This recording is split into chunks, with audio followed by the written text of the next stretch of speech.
Olá, meus amigos, nossas saudações cordiais. Estamos aqui com muita felicidade para a Casa do Caminho, pronto de atendimento espírita.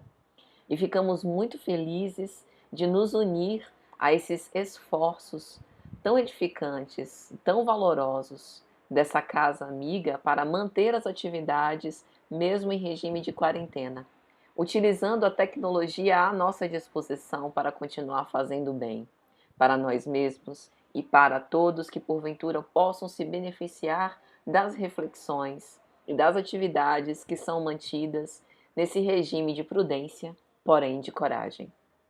Sentimos saudades dos encontros, dos abraços, do salão cheio, das pessoas que falam conosco e de todo esse clima fraterno tão salutar.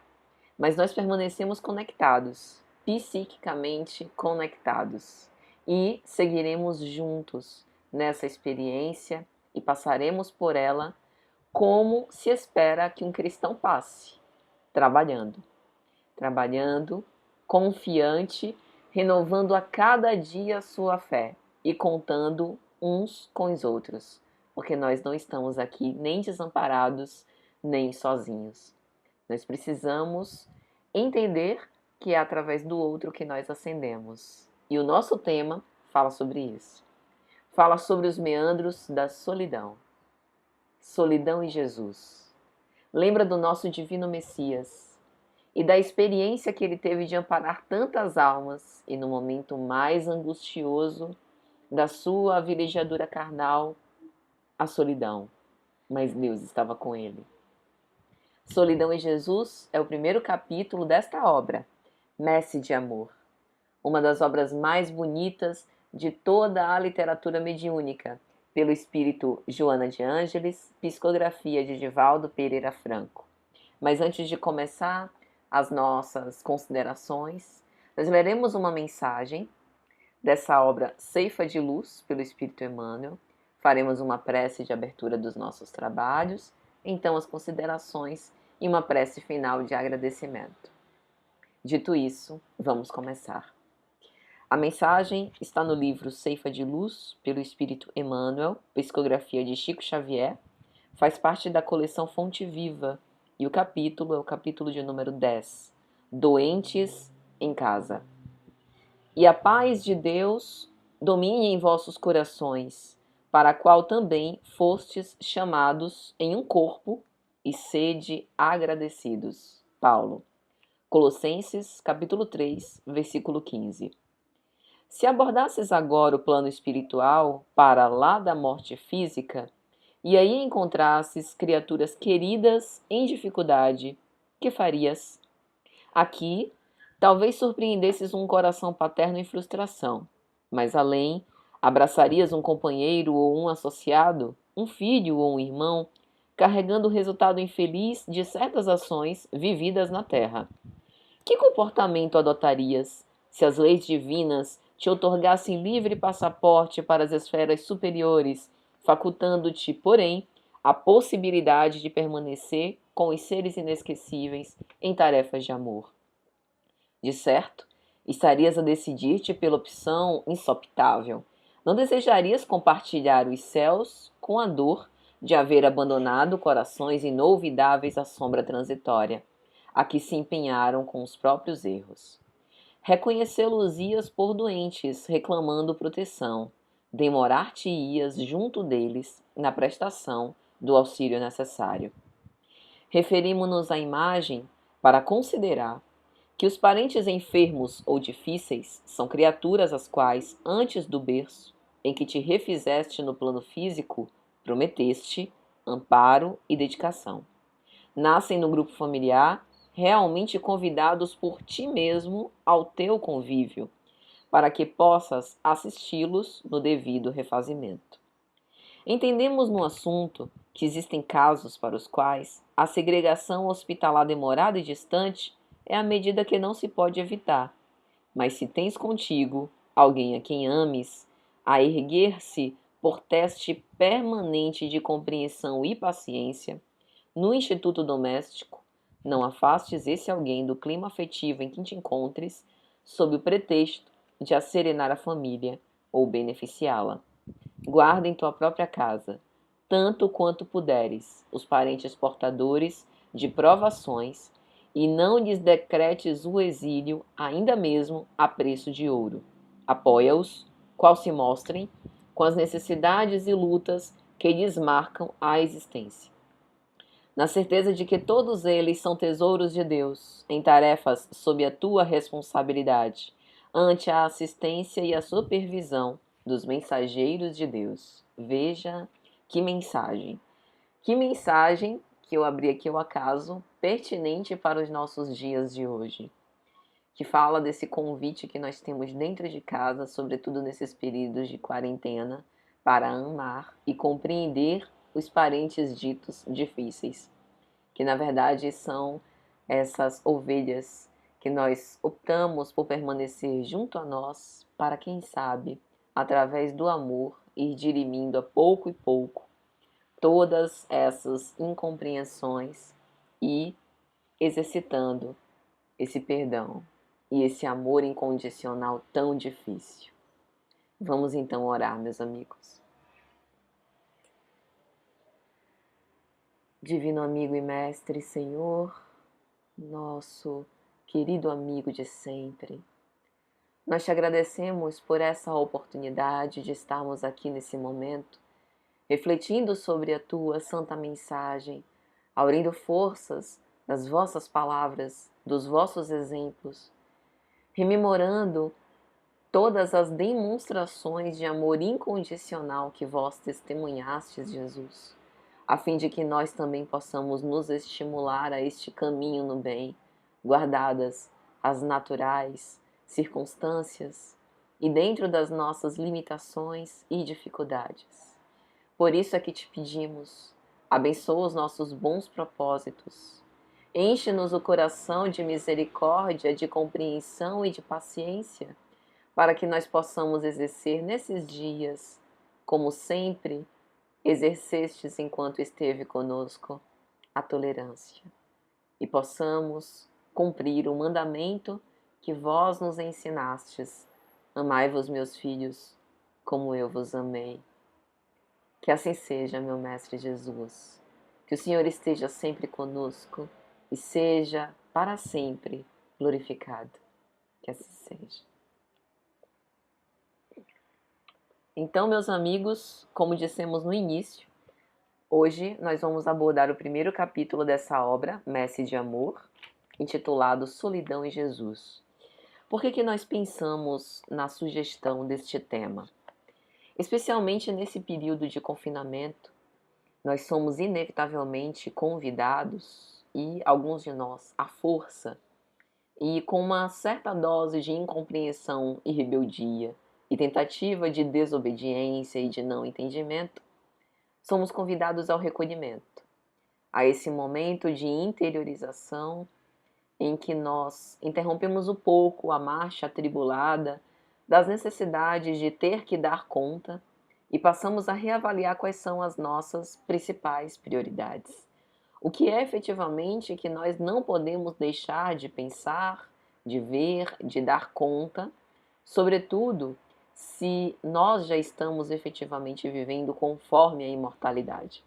Uma imortalidade que nós temos estudado ao longo de todos esses anos pelos cursos, pela literatura mediúnica, pelos livros da codificação espírita. E será que a experiência de solidão é uma experiência tranquila para a maioria de nós? Será que a solidão vivenciada entre os espíritas é motivo de refazimento, de reconforto? Será que nós temos a possibilidade da mesma experiência meditativa que Jesus tinha quando temporariamente se afastava do povo para este contato mais profundo com si mesmo? É sobre isso, portanto, que nós pretendemos abordar aqui. Principalmente para que essa mensagem seja uma mensagem de conforto, de alento, de consolo, de renovação, porque muitos de nós espíritas temos o peso da responsabilidade de saber. Repetimos a miúde que a nós muito foi dado E por isso, às vezes, há uma consciência de culpa muito dolorosa, muito perversa e atormentadora, exigindo que nós hajamos de forma diferente. De fato, este é o comportamento esperado pelos cristãos, mas nós não podemos desmerecer e desconsiderar que cada um de nós tem as suas resistências individuais. E precisamos também nos olhar com carinho, nos olhar com autopiedade, nos olhar com alto amor, porque só assim nós seremos capazes das demonstrações de piedade, compaixão e misericórdia, como nós vimos a miúde durante o messianato de Jesus. A sua tônica essencial de cada ensinamento, de cada passo, de cada gesto, sempre foi revestido de imensa compaixão.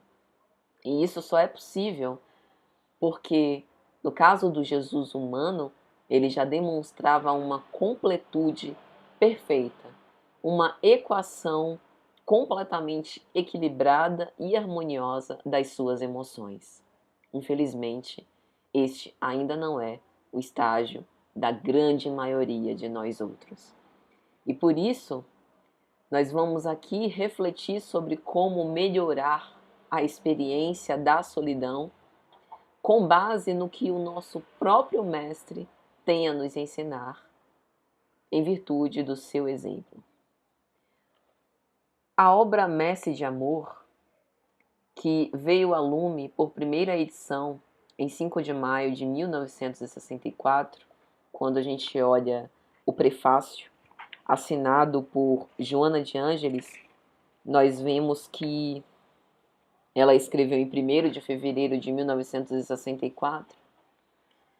Essa obra Messe de Amor inaugura, através da veneranda Joana de Ângeles, um momento crucial, não apenas no contexto do Brasil, mas sobretudo aqui na Bahia, com respeito à série de obras psicografadas que se iniciaram através do médium Divaldo Pereira Franco a partir desta.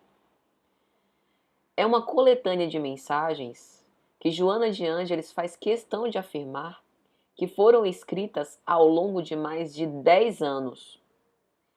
E com um espírito superior, ponderada, sensata, próxima da realidade da crosta terrestre, acompanhando os acontecimentos, a evolução moral das criaturas humanas, Joana, numa linguagem psicológica, não das ciências psicológicas apenas, mas transcendente às ciências psicológicas humanas, ela que escreveu uma série de 16 obras intituladas Uma Coleção da Psicologia Espírita, algo inovador e edificante, engrandecedor para a nossa evolução espiritual. Joana de Ângeles teve o cuidado de filtrar, selecionar, reescrever, reeditar e observar, esperando o momento propício para que essa obra viesse a lume, a fim de que pudesse ser aproveitada por todos nós. Então, no seu prefácio, à guisa de apresentação, Joana começa fazendo um enaltecimento à figura do nosso codificador, Allan Kardec, falando da coragem que ele teve e da seriedade do trabalho junto aos espíritos, a fim de depositar nos corações humanos essas sementes que iriam germinar aos poucos. Algumas dessas sementes permanecem como que num formato de crisálida, esperando o tempo propício para desabrochar.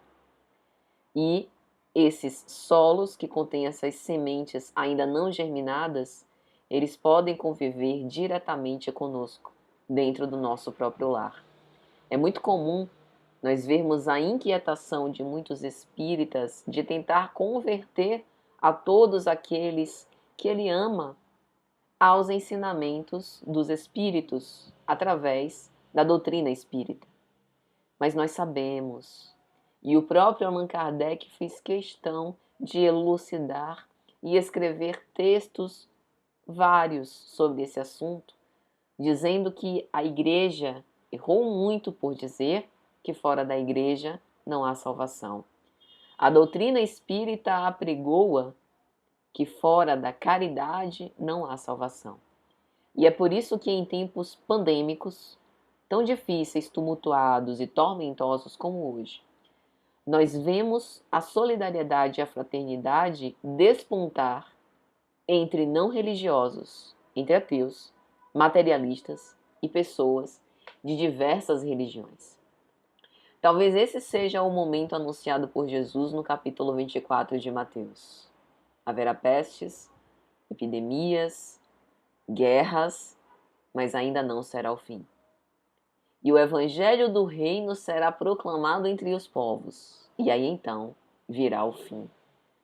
Talvez esse fim, que é o início para uma renovação, só virá depois que os ensinamentos de Jesus tiverem tão ampla divulgação, a ponto de mobilizar os corações humanos em sua maioria ou quase totalidade, para que nós possamos perceber a importância dos laços invisíveis que nos unem em prol de toda a humanidade sofredora.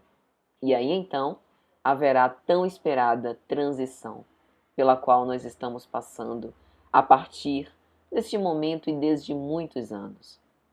Então Joana, de uma forma muito bonita, vai relembrar que no Evangelho segundo o Espiritismo, Allan Kardec coloca que os espíritos são as vozes do céu em toda parte. E que através do concurso dos médiuns, esses intermediários são os responsáveis pelo intercâmbio das ideias daqueles que um dia foram homens que animaram corpos e que após passarem além do túmulo continuaram vivendo. E nestes tempos, pensar na imortalidade, na transitoriedade, na vulnerabilidade, na fragilidade do corpo físico que adoece, que caminha para a decrepitude, que caminha para o envelhecimento, para apodrecer a nossa vida real, a nossa vida psíquica, a nossa vida espiritual, as nossas emoções, os nossos sentimentos, as nossas virtudes, os nossos atos, eles não morrem jamais. Esse nosso comportamento será arrastado para onde quer que nós formos. Nós modelaremos através do pensamento, dos hábitos mentais, das nossas fixações, o estado de consciência que comporá a psicosfera onde nós vivemos hoje, ainda que obliterados por essa neblina carnal, como diz Emmanuel, ainda que imersos no corpo físico e, entre aspas, protegidos de algum modo, precisamos perceber que o tempo azado é agora para a reparação e renovação desse estado de consciência que definirá qual o nosso estado aqui ou no mundo espiritual, que definirá o grau de afinidade que nós estabeleceremos com outras criaturas, porque o Espiritismo matou a solidão. No Espiritismo nós acreditamos que jamais estamos sozinhos, que sempre somos a soma de muitos através dos pensamentos e das afinidades, e quais antenas psíquicas radiantes sempre estamos nos conectando, ainda que de uma forma inconsciente, a outras mentes que se somam a nós para as atividades que fazemos em toda parte, neste e nos outros mundos. Messe de Amor é um nome muito sugestivo para essa obra. Messe é colheita, e a colheita só é possível depois que nós fazemos a semeadura. Então Joana, de uma forma muito poética, diz que cada capítulo são essas pequenas sementes que vão sendo espalhadas pelos corações humanos. Mas nós, que nessa figura parabólica somos o solo onde caem essas sementes, mas também somos o agricultor, responsável por cuidar do terreno para fazê-la frutificar, Precisamos adubar, revolver, umidificar, a fim de que possamos dar condições necessárias para que essas sementes de vida e esperança venham a dar folhas, mais tarde flores e então frutos. Mais uma vez citando Kardec, ela vai dizer: o Espiritismo é, pois, obra do Cristo, que preside a regeneração que se opera e prepara o reino de Deus na terra. Jesus não prepara o reino de Deus na terra sozinho. Quando ele esteve conosco, ele tomou para si a colaboração de homens rudes, mas espíritos velhos conhecidos.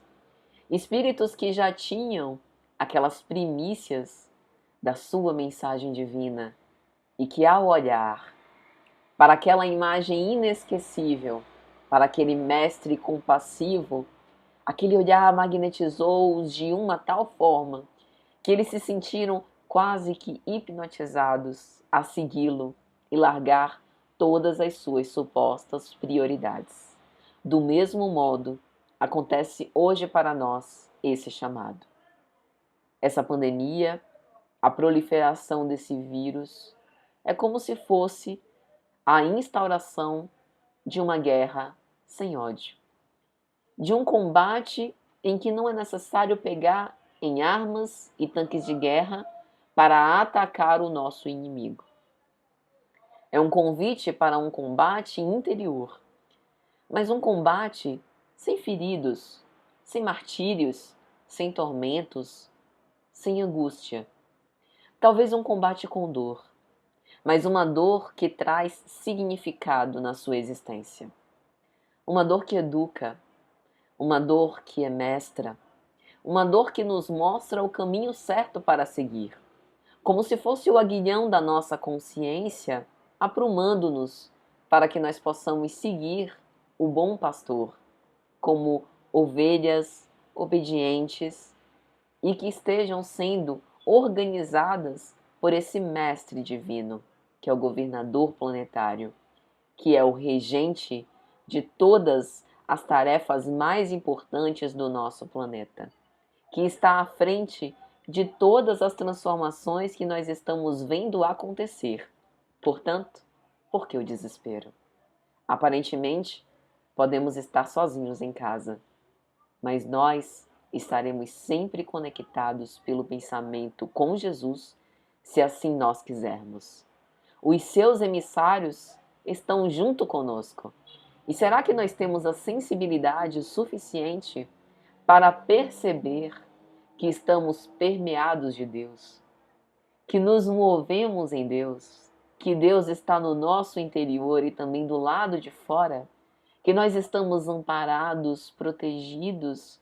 Basta que nós possamos elevar um pensamento de reconhecimento e gratidão ao alto por este momento. Nós temos a oportunidade deste momento antes da nossa efetiva desencarnação, como um chamado à consciência para a reflexão de coisas que possivelmente estavam esquecidas, relegadas à segunda importância. Portanto, meus amigos, este é o momento da expansão desse reino de Deus nos corações humanos, às vezes por palavras, mas sobretudo pelas nossas ações. Onde quer que nós estejamos, nós podemos nos fazer úteis. Nós podemos ajudar os nossos semelhantes com necessidades materiais ou com o ouvido para ouvir. A escuta, esse movimento tão pouco praticado, que é o amparo e sustento, que é o suportai-vos mutuamente, como diz Irmã Rosália em O Evangelho segundo o Espiritismo, e que nós pouco temos a oportunidade de cumprir, porque temos muitas atividades no centro, porque a nossa presença nos trabalhos da casa são impostergáveis. É muito justa a nossa responsabilidade e compromisso com estes trabalhos. E é lógico que nós somos instrumentos do alto neles também. Mas agora, o trabalho não realizado dentro da casa espírita pode ser realizado dentro do lar, para outro lar. unindo coração a coração, através dos recursos possíveis. E Joana vai dizer, ainda no prefácio, que essa é a verdadeira cruzada em prol da fraternidade. Nós tivemos uma experiência muito mal sucedida em relação às cruzadas. Em nome de Deus, martirizamos, sacrificamos a vida dos nossos próprios semelhantes. Mas a cruzada aqui é simbólica. É o bom combate, como dizia o apóstolo Paulo, de olhar para as nossas inclinações, de ver o que nós queremos remodelar. Temos tempo. Nada está perdido. E o tempo é hoje. Quando nós pensamos no tema solidão, nós podemos pensar em algumas abordagens. Há uma solidão bastante egoísta, que nós podemos chamar de solidão de autossuficiência. A nossa sociedade é expert nesse tipo de solidão. Tentam dizer que nós não precisamos de ninguém, que nós podemos ser felizes sozinhos. E com isso, há uma tentativa de enfraquecer os laços familiares, de fazer com que nós desistamos cedo demais desses vínculos oferecidos pelo alto para que nós possamos equacionar os nossos próprios conflitos. Conflitos existenciais que ressomam na família, conflitos emocionais que ressomam na sociedade.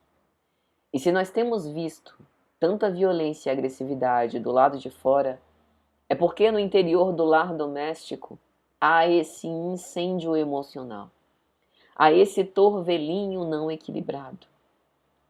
E muitas vezes é preferível calar, substituir os pensamentos atormentados por outros, tentando com isso esquecer.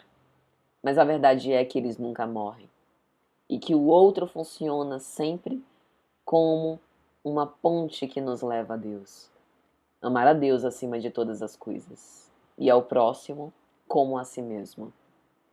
Sem o outro, provavelmente nós não teríamos condição de nos perceber de uma forma mais acurada. Porque para aquele que vive sozinho, enclausurado no monastério ou dentro mesmo do seu lar, é muito fácil se dizer paciente, porque não há nenhuma manifestação exterior que o convide à tolerância. É muito fácil se dizer caridoso se ele separa um determinado orçamento para comprar algumas coisas para diminuir a desigualdade social. Uma movimentação muito justa e digna, necessária, para um país tão desigual como o nosso, em que há tantos irmãos carecentes do necessário. Muitos passam dias sem comer, nas ruas, em situação de completo abandono. E não fosse esse ato de caridade, talvez retornariam muito mais cedo à pátria espiritual. Mas ainda há mais que se pode fazer.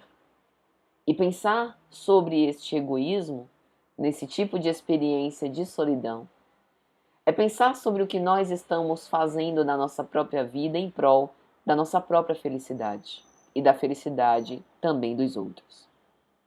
Há também uma solidão vivenciada na multidão, cercados pelos holofotes, pelas lentes das câmeras, pelas curtidas e comentários nas redes sociais.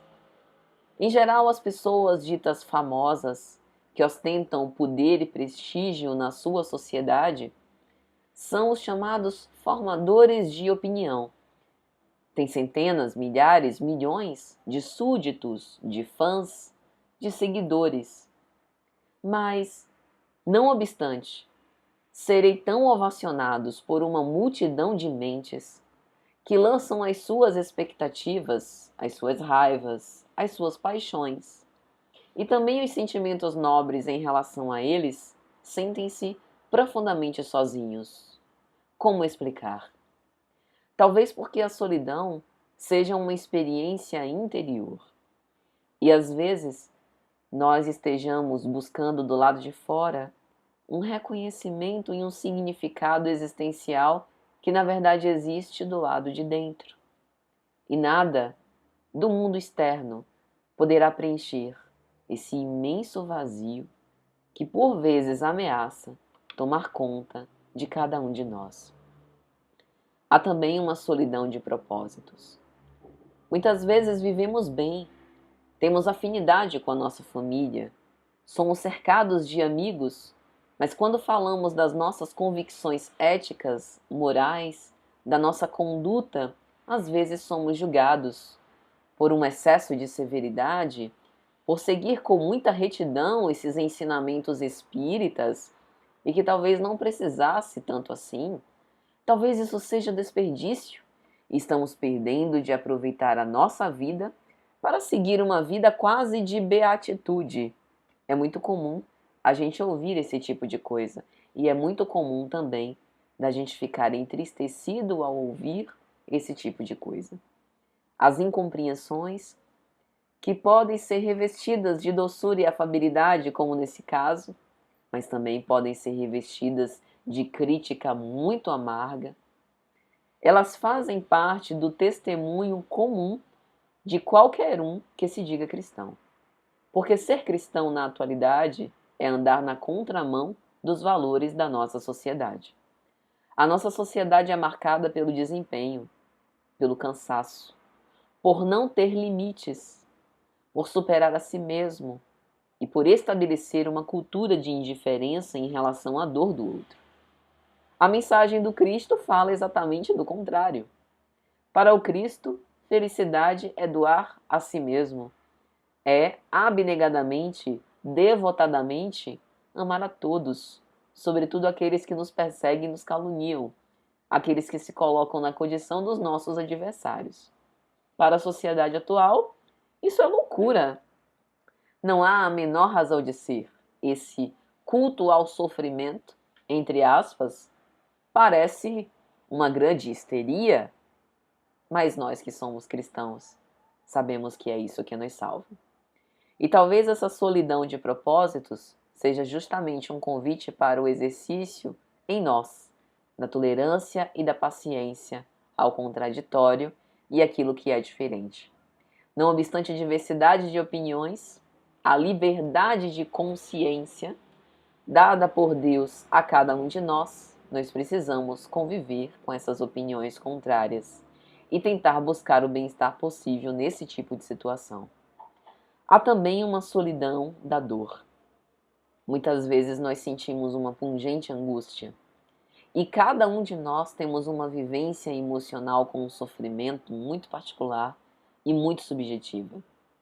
Basta dizer que, dada uma determinada experiência, como por exemplo a morte de uma mãe, isso pode devastar um ser e, para outro, embora experimente a justa tristeza e passe pelas fases do luto, como é de esperar em uma saúde psíquica normal, não se sente devastado. Alguns chegam a pensar sobre o sentido da sua própria existência e tentam atentar contra a própria vida. Isso acontece. Acontece a miúde. É por isso que cada um que sabe a dor que sente. E quando nós encontrarmos alguém em pungente angústia, cumpre antes de dar conselhos, escutar. Essa empatia de que mesmo que eu não tenha passado por nada parecido, eu busque me colocar no lugar do outro e entender o quanto que deve ser sofrido passar por toda aquela experiência emocional, isso gera vínculo e pode salvar uma vida. Mas em geral, a gente tenta abreviar o discurso da pessoa, achando que já sabe o que ela vai dizer. Somos muito impacientes, temos muita coisa a fazer, já cortamos o papo e já vamos dando conselho. Indicamos 1001 livros espíritas para que ela possa ler. Dizemos que ela precisa fazer a prece e a oração todos os dias e está acabado. Aqui eu não estou fazendo nenhuma crítica a nenhum desses posicionamentos. Como espírita, acredito fielmente na importância do estudo da literatura mediúnica, espírita e outras literaturas edificantes. Acredito muito no poder do Evangelho. Faço o Evangelho no lar todos os dias. Acredito demais no benefício da prece, mas eu acredito, sobretudo, no poder da escuta. Eu acredito, sobretudo, no poder da atenção. Eu acredito no contato com o outro, no vínculo, olho no olho, no silêncio que ampara, no olhar que ancora, na presença ao lado, mesmo que não diga nada. Participar da dor do outro é uma das maiores demonstrações de amor e que nós tão pouco temos visto nos dias de hoje. Talvez após essa pandemia o cenário mude radicalmente. Sinceramente, acredito que nós nunca mais seremos os mesmos. Nunca mais trabalharemos da mesma forma, nunca mais nos comunicaremos do mesmo jeito. Nunca mais faremos as nossas reuniões espíritas do mesmo jeito, da mesma forma. Será para nós uma experiência renovadora. E é importante que nós possamos aproveitar esse momento para refletir sobre isso. A solidão da dor é muito angustiosa. Perceber que ninguém pode te entender é muito sofrimento. Mas entender que ainda que ninguém possa te entender, Jesus pode. E Ele permanece como este amigo presente ao nosso lado em todos os momentos. Isso é extremamente consolador. Há ainda um outro tipo de solidão que quero abordar, que eu costumo chamar de solidão ética. Vou explicar. Ética não no sentido de dizer o que é certo ou o que é errado numa experiência de solidão, mas ética no sentido de que é a solidão que forma os nossos valores. Todas as vezes que nós nos recolhemos em meditação, e aqui eu não estou falando de nenhuma técnica de meditação, budista ou de outros modos, a meditação que eu falo é sinônimo de reflexão íntima. Sabe quando a gente para pensar? Para analisar os nossos pensamentos, nos posicionar a respeito de temas, seja num diálogo, seja sozinhos? Pois é. Essa, na minha opinião, é a solidão ética.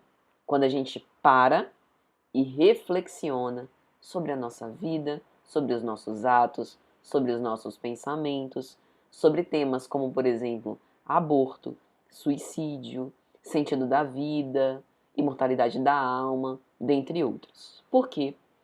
Porque o fruto dessas reflexões compõe o nosso caráter, compõe aquilo que nós elegemos para a nossa conduta moral, compõe os nossos valores. E se nós temos essa firmeza de propósitos, e se nós aproveitamos essa experiência de solidão, esse recolhimento, para fazer essa constituição, nós conseguimos estabelecer uma fortaleza importante para passar por tempos difíceis. É como Jesus conta no Sermão da Montanha, do homem que confiou, um homem que foi sensato e que construiu a sua casa sobre uma rocha, que o vento vem, a chuva vem e não derruba. E do outro, o insensato, que construiu a sua casa sobre areia. Ele utiliza essa figura como comparação para aquele que segue os ensinamentos de Jesus, que refletem a lei divina, e para aquele que não segue, respectivamente. Então, se nós somos cristãos e espíritas, nós precisamos nos comportar como um homem cauteloso que constrói a sua casa sobre uma rocha e que, portanto, aí estabelece as bases firmes para quando vier a tempestade. Então, minha gente, Joana de Ângeles, nessa mensagem, começa a citar os diversos casos em que Jesus nunca aguardou retribuição, recompensa, gratificação, reconhecimento de nenhuma das suas ações, nem as curas, nem as escutas que ele fez, nem os conselhos, nem os encaminhamentos, nada. E aí nós precisamos nos lembrar de uma das passagens mais tocantes do Evangelho, Lucas capítulo 17, versículos 11 a 19. Jesus estava caminhando em direção a Jerusalém com os seus apóstolos, e ele passava pelas cercanias da Samaria. Quando ele ainda estava passando pela estrada, viu aproximar dele e dos seus discípulos 10 leprosos.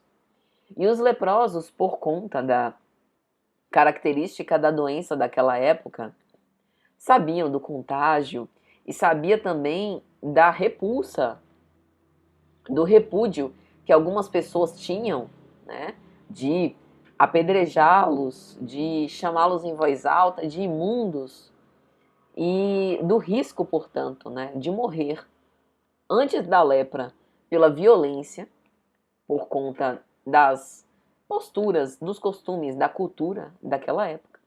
Eles mantêm uma determinada distância, algo temerosos, algo cautelosos, respeitosos. E um deles exorta ao Cristo: Mestre, tende misericórdia de nós, cura-nos, nós somos leprosos. E é muito interessante a postura de Jesus. A gente vê que Jesus, exatamente por conta da excelsitude da sua moralidade, da supremacia absoluta que ele tinha, ele sempre agia de uma forma diferente, dando a cada um exatamente o remédio de que necessitava naquele momento. Jesus não toca nos leprosos, Jesus não profere nenhuma palavra do tipo sede curado. Jesus não faz nenhuma pergunta: crês que eu posso te curar? Que queres que eu faça? Ele simplesmente faz um pedido. E eu acho isso muito interessante, porque Jesus responde: ide, apresentai-vos às autoridades de Jerusalém e mostrai que estáis limpos.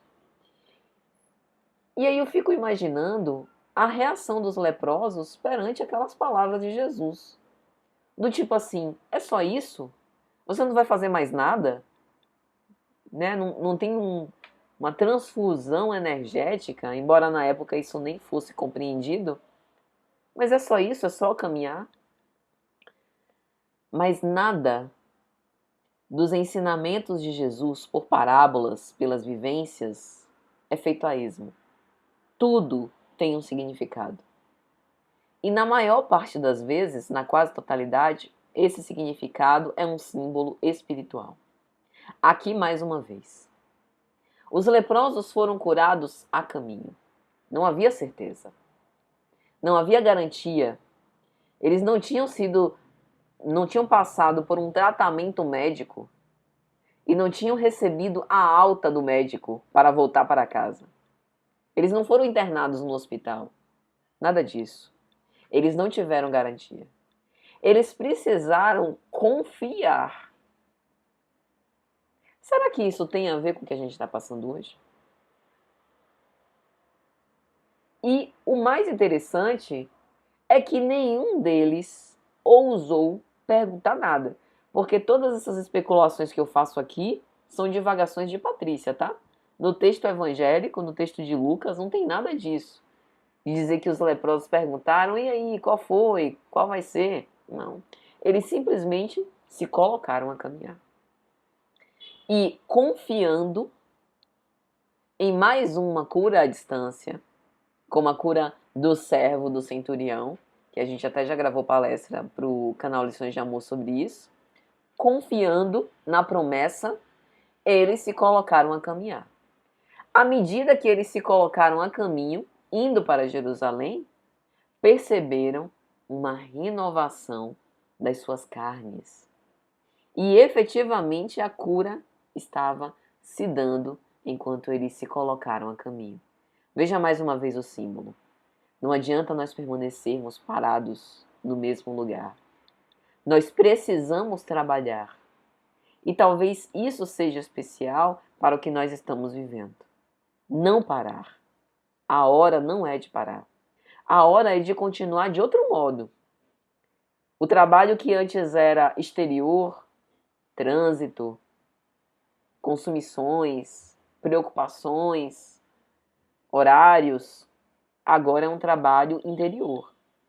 Alguns de nós continuamos trabalhando nas atividades profissionais, dentro de casa, outros ainda continuamos tendo que ir, né, aos nossos trabalhos externos, mas aqui há sobretudo uma exortação para temporariamente pausar essas ditas prioridades do lado de fora e elencar as novas propriedades do lado de dentro.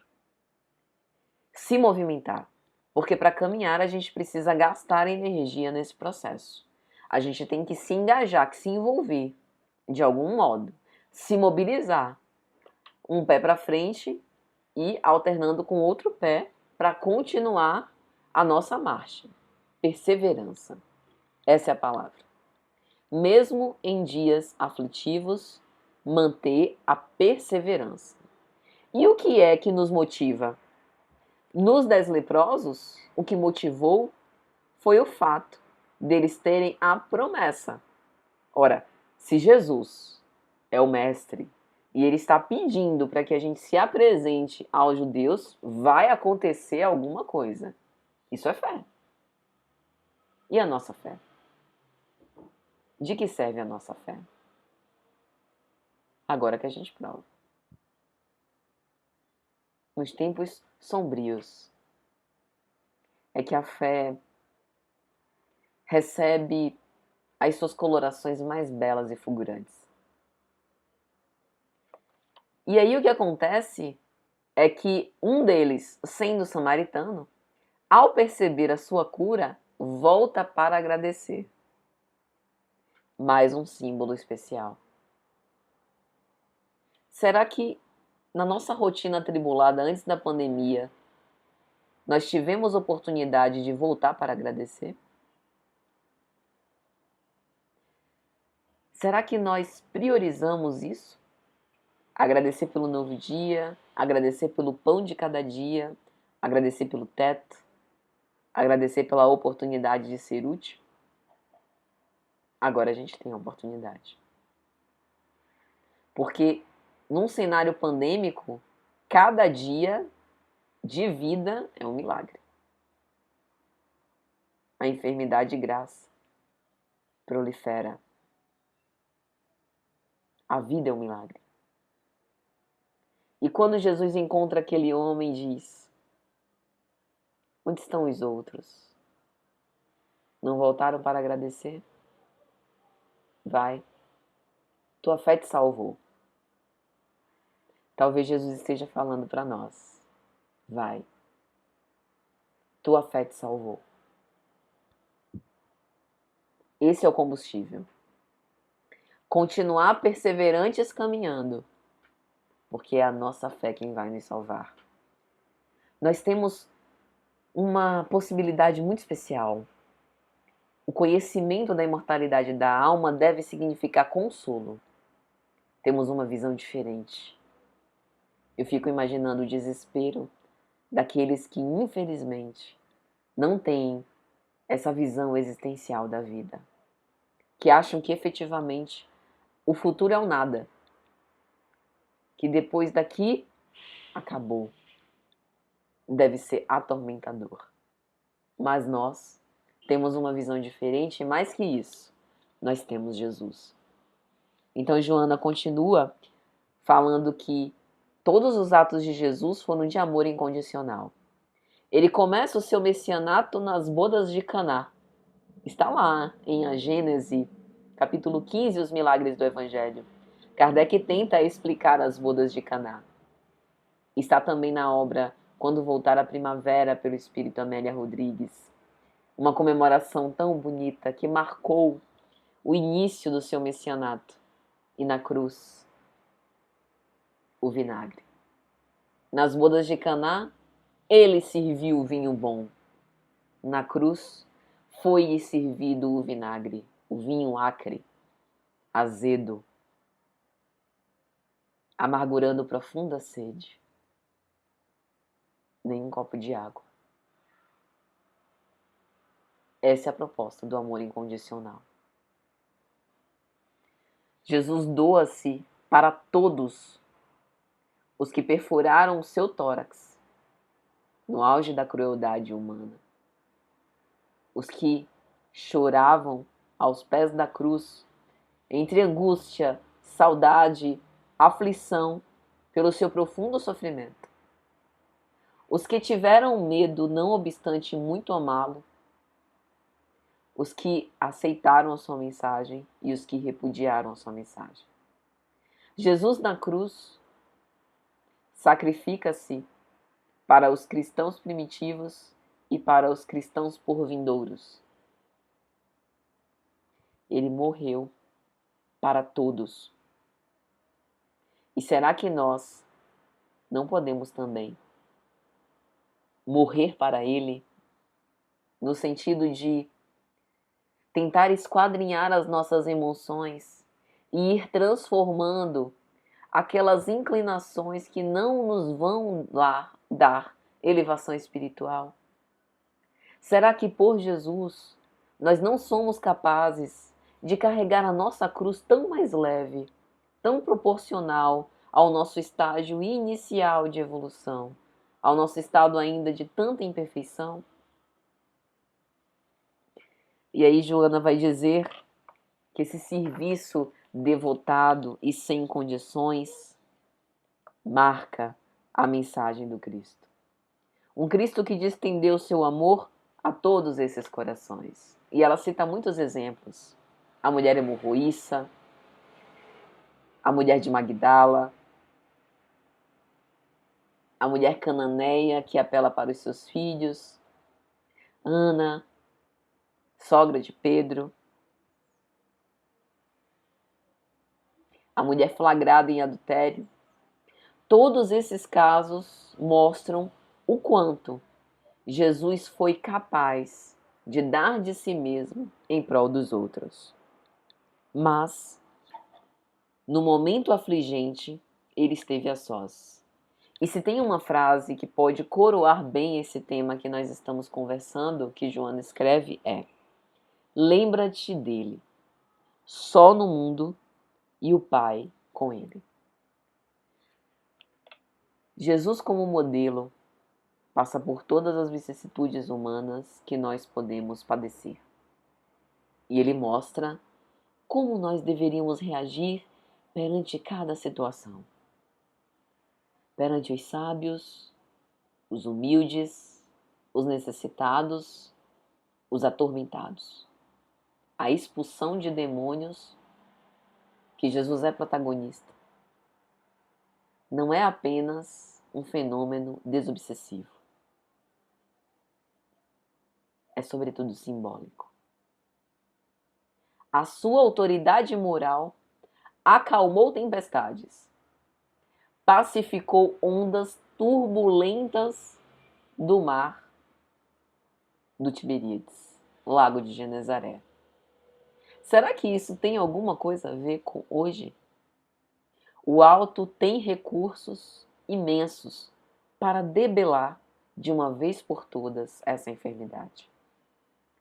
Mas talvez ela seja a nossa salvação.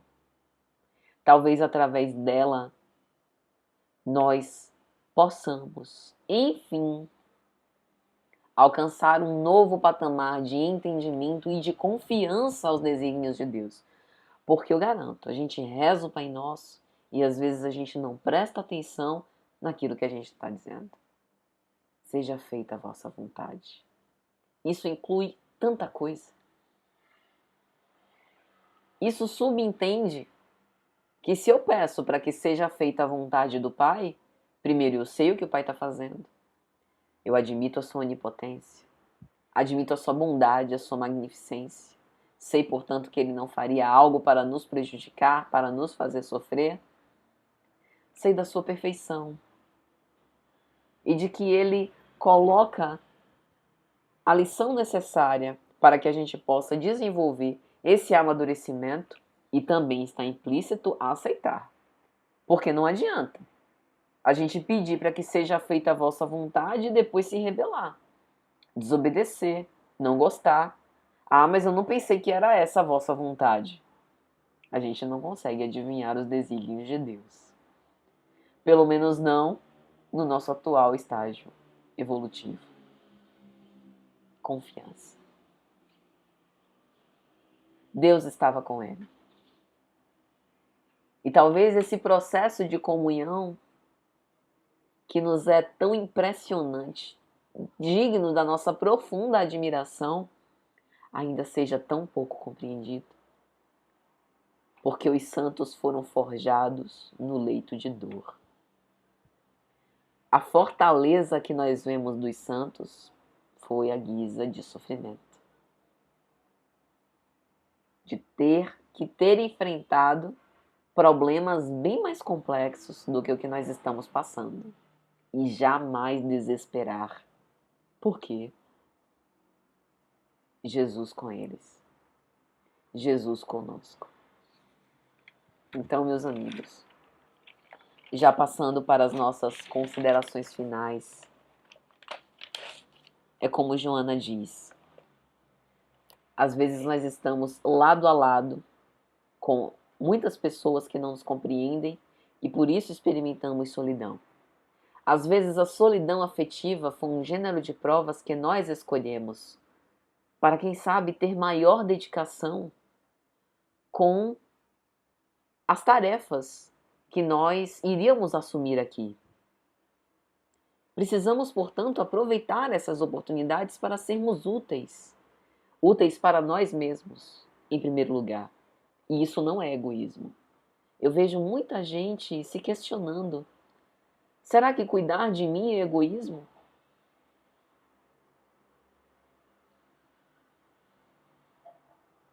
O auto-amor é um ato de caridade para consigo. A grande questão é a gente precisar o que é o auto-amor. A sociedade diz que auto-amor é você ter uma diversidade de parceiros sexuais. Não se prender a ninguém. Vida que segue. Passa a ficha. A sociedade também diz que auto-amor é descartar as relações com as pessoas, como se as pessoas fossem objetos e como se objetos tivessem a significação ou representação de outra alma humana. Auto-amor era o que Jesus demonstrava. Perfeito. Mas, não obstante, todas as suas escolhas eram escolhas atinentes e consoantes à lei de Deus. Por isso a perfeição. Auto-amor é nós cuidarmos de nós, mas não da personalidade patrícia, mas do espírito imortal que nós somos. É questionar o que é melhor para mim enquanto espírito. Porque se eu pensar enquanto Patrícia, eu posso estar passando por uma situação bastante desfavorável. Mas enquanto espírito, aquela situação pode ser uma lição e aprendizado necessários e preciosos, que me fará ascender muito. A opção é nossa. Então, Joana faz um apelo. Tende compreensão, caridade e paciência para com os companheiros de marcha. Ainda que eles não te entendam, ainda que eles não consigam te suportar, suporta-os, porque a vida os encontrará mais à frente. Cresce para auxiliar o crescimento deles, ainda que temporariamente estejas sozinho. E ela termina dizendo: na tua solidão, entretanto, Jesus estará contigo. Saquemos as nossas lágrimas, meus amigos. Partamos para o trabalho. Deixemos que a nossa fronte fique repleta do suor do esforço. E ainda que estejamos passando por aflições, recordemos Jesus e das suas palavras. No mundo tereis aflições, mas tende bom ânimo. Eu venci o mundo, e nós também temos condição de vencê-lo também. nossos agradecimentos, nosso abraço carinhoso e afetuoso a todos aqueles que compartilharam conosco deste momento, a Casa do Caminho, e vamos agradecer a Jesus.